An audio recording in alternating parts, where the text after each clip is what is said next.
channel. So today I'm going to start off by applying a lighter foundation to my face to give the illusion that we are quite dead and washed out. I also am going to blend that down my neck to keep the whole look cohesive.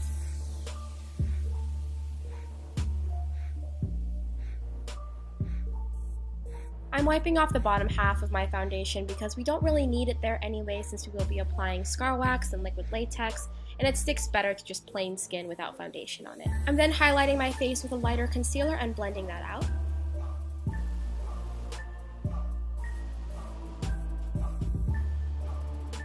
I'm setting that with a white eyeshadow just to brighten the look even more.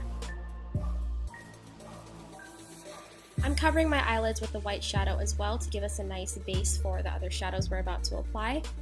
Now moving on to brows, I wanted to give a more straight appearance to my brow, so I'm trying to recreate that shape on my own brow.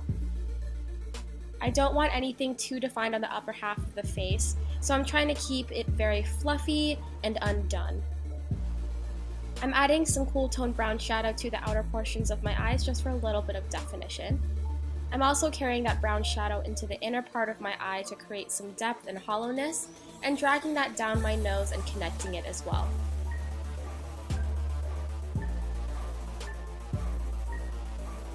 I'm adding some shadow on the bottom lash line to define the eyes more. I'm creating a wing, but I don't want it to be too dramatic. I want the outer corner to have a little bit more thickness to it, but nothing too long. Lily Lash's Opulence is the perfect style of lash for this look because they don't draw too much attention. They're a little bit more on the natural side. I'm taking that cool tone brown shadow again and hollowing out my cheekbones and applying a blush. The blush I want to look very lived in, so I'm not doing too much blending to it. I applied some adhesive to my face and waited for that to get tacky. Once the adhesive was tacky, I laid down some thin strips of scar wax and began to blend them out with a spatula. Putting Vaseline on the spatula will help blend the edges of the scar wax into your skin seamlessly. We want it to look like it is lifting off of our face, so this will help a lot. I'm just smoothing out some edges that got a little too jagged, and I'm repeating all of those same steps to the other side.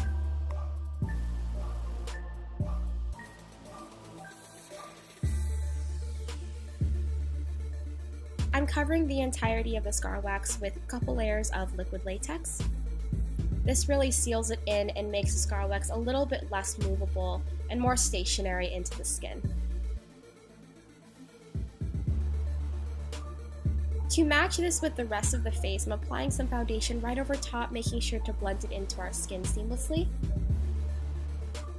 I'm mixing a combination of white eyeshadow with some translucent powder and powdering the foundation to make sure that it's not so tacky. I'm beginning to dirty up the cuts with some mustard eyeshadow.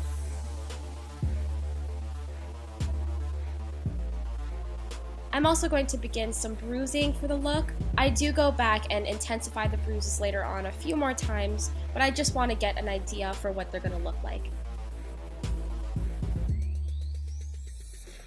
Since these cuts are very deep, I wanted to add that depth back into it by applying a black shadow just inside the cut to make it look like it is very deep into our skin. This also provides a nice backdrop for the blood we're about to apply. The first layer of blood I'm going in with is a thick gel blood, and then in certain areas I'm going back and applying some scab blood just to give the look a little bit of a chunkier feel.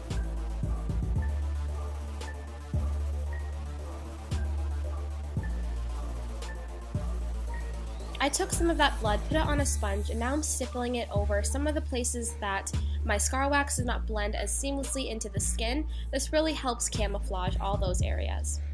I'm adding a couple drips and moving on to the lipstick.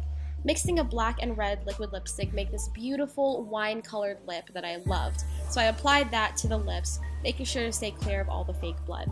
I'm continuing the bruising effect, and I even continued after this was recording just to really get the look that I wanted. I applied brown shadow on top of the brighter reds just to deepen the look of the blood as well. And that is the finished look. Thank you guys so much for watching this Black Dahlia Halloween tutorial. I really hope you enjoyed it. If you guys recreate this look, please tag me. I would love to see your work. I have some more Halloween stuff going up this week, so if you want to see more of that, subscribe.